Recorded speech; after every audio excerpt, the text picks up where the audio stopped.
खुशहाली micro finance bank ने अपने पाकपतन रीजन के 5 ऑफिसर्स के अगेंस्ट बज़ाहिर 28 लाख रुपए इल्जाम लगाकर उनकी नौकरियों को डिसमिस कर दिया। उनके लेटर में ये चीज लिखे जाना कि आप सो कॉल्ड एम्बेज़ल्ड अमाउंट को जमा करवाएं, ये इस बात की निशानदेही कर रहा था कि बैंक इंटेंशंस रखता है कि अपने ऑफिसर्स के against criminal breach of trust की एफआईआर करवाने जा रहा है। मामले को इमीडिएटली कॉप अप करते हुए मैंने 5 ऑफिसर्स के केस लाहौर में प्लानरी जुरिस्डिक्शन की कोर्ट में फाइल किए और well with in time file किए। कुछ दिनों बाद थाने में दरखास्त गुजारी गई इंदराज मुकदमा के लिए, जिसमें हम पेश हुए मुतलका थाना लेवल्स पर और वहां पर जाकर बताया क्योंकि हमने अर्लियर प्रोसीडिंग्स लाहौर में फाइल की, so in counter blast to that proceeding इन्होंने एफआईआर की दरखास्त दी। अलॉन्ग साइड फैक्चुअल सिचुएशन बताई कि मामला गबन का नहीं बल्कि लोन एडजस्टमेंट का है और बैंक की अमाउंट बैंक के सर्कल के अंदर है, किसी को इसका बेनिफिशियरी इनमें से नहीं। इस बुनियाद पर थाने की दरखास्त को खारिज कर दिया गया। उसके बाद बैंक ने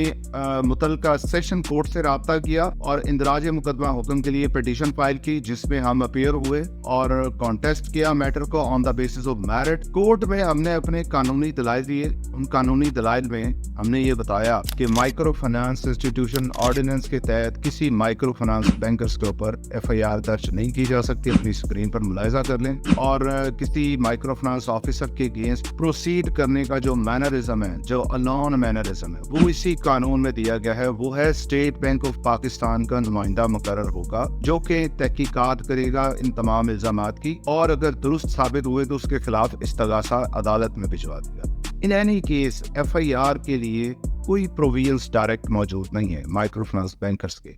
नॉर्मली बैंक्स ये प्रोसीजर अडॉप्ट नहीं करते। उसकी एक रीजन है कि उनकी बहुत सी चीजें मंजर आम पर आएंगी और स्टेट बैंक के नोटिस में आएंगी, इसलिए वो इन चीजों को, इस रेमेडी को अडॉप्ट नहीं करते डेलिबरेटली। तो माइक्रो फाइनेंस बैंकिंग ऑफिसर्स के अगेंस्ट कोई भी इंदराजी मुकदमा की दरखास्त नहीं आ सकती। आप ऑर्डर स्क्रीन पर मुलाहिजा कर लें। अगर आएगी तो कोर्ट उसको भिजवा देगी towards alternative remedy and not the FIR.